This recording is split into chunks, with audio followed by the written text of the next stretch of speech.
देखिए, ईडी ने 100 से ज़्यादा लोगों के खिलाफ एफआईआर की है कोयला के मामले। उसमें मंत्रियों के पूर्व जो मंत्री हैं उनके भी नाम हैं, अमरजीत भगत हैं, और इसके साथ ही कवासी लखमा का नाम है, यूडी मींज, गुलाब कमरों का नाम है, और राम गोपाल अग्रवाल है उनका नाम है, शिशुपाल सूरी का नाम है, चंद्रदेव राय है, बृहस्पति सिंह, इंद्रस गांधी, इस तरह से बहुत सारे लोगों के नाम हैं। ये ईडी ने किया कि एसीबी ने? एसीबी ने किया है ईडी के आवेदन। 3 साल से आईटी और ईडी जांच कर रही है, और इस जांच करने के बाद अब एसीबी को उन्होंने कहा कि इसमें एफआईआर करें।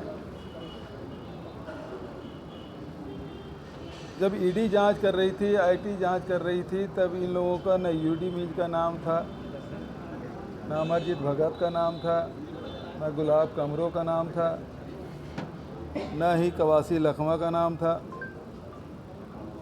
आज अचानक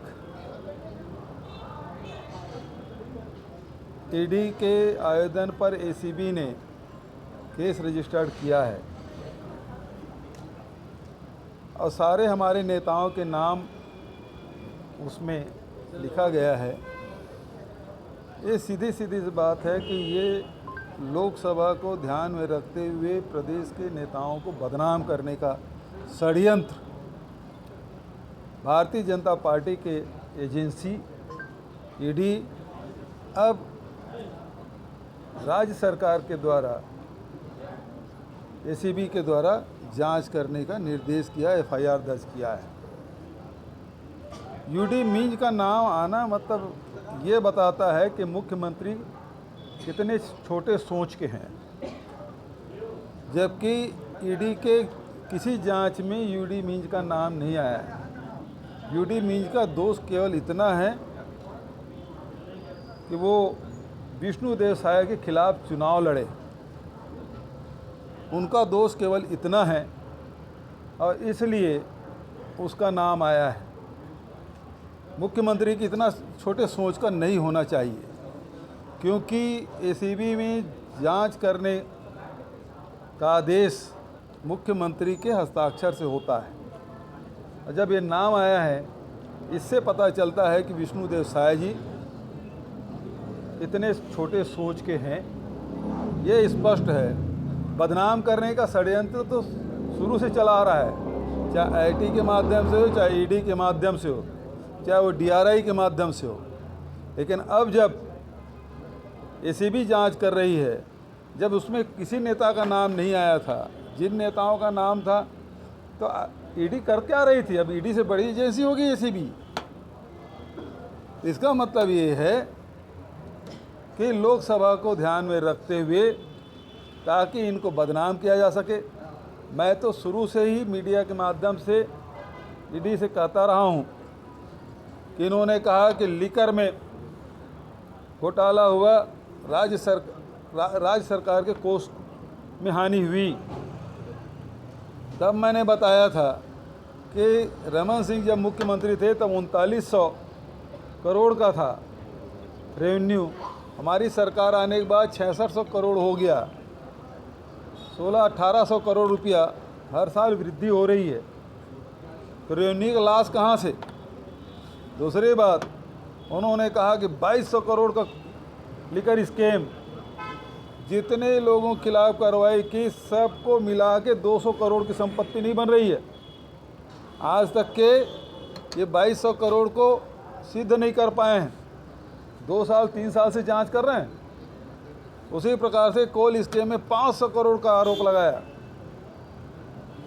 सब चल अचल संपत्ति, सबको जितने आरोपी बनाए सबके संपत्ति को जब्त करने के बाद 150 करोड़ नहीं पहुंचा। तो इतनी बड़ी बड़ी एजेंसियां हैं जो 2 साल 3 साल से जांच कर रहे हैं, उसके बाद भी वो संपत्ति को प्रमाणीकरण नहीं कर पा रहे हैं कि इतनी संपत्ति जब्त किया गया। तो इससे स्पष्ट है, पहले ईडी आईटी बदनाम कर रही थी, अब वो एसीबी के माध्यम से हमारे प्रदेश के नेताओं को, कांग्रेस के नेताओं को बदनाम करने का षड्यंत्र किया जा रहा है। और इस छोटी सोच के लिए विष्णुदेव साय की मैं निंदा करता हूं। सर, कांग्रेस के स्टैंड इसमें क्या रहेगा? कांग्रेस क्या कदम उठाएगी सर? हम तो लड़ाई लड़ेंगे, हम अपने नेताओं को ऐसे छोड़ नहीं देंगे। इसके पास क्या प्रमाण है कि किस हिसाब से यूडी मींज का नाम लिया, किस हिसाब से गुलाब कमरों का नाम लिया? मतलब आप किसी भी इज्जत उछालने के लिए आप स्वतंत्र हैं क्या? नाम दर्ज कर दो, देखो इसका नाम आ गया, यही तो करते रहे। महादेव में मुख्यमंत्री को 508 करोड़ रुपया दिया गया, प्रधानमंत्री बोले हैं यहाँ सभा में। और जिनके कहने से मनगढ़ंत आरोप लगाया गया, आज तक कि उसको पकड़ के नहीं ला पाए। तो आपका उद्देश्य किसी आरोपी को पकड़ना नहीं है, किसी अपराध को रोकना नहीं है। महादेव में हमने 90 से अधिक FIR दर्ज की, 450 से अधिक लोगों की गिरफ्तारियां की, करोड़ों रुपया जब्ती की, गैजेट्स हमने पकड़ा, लैपटॉप पकड़ा।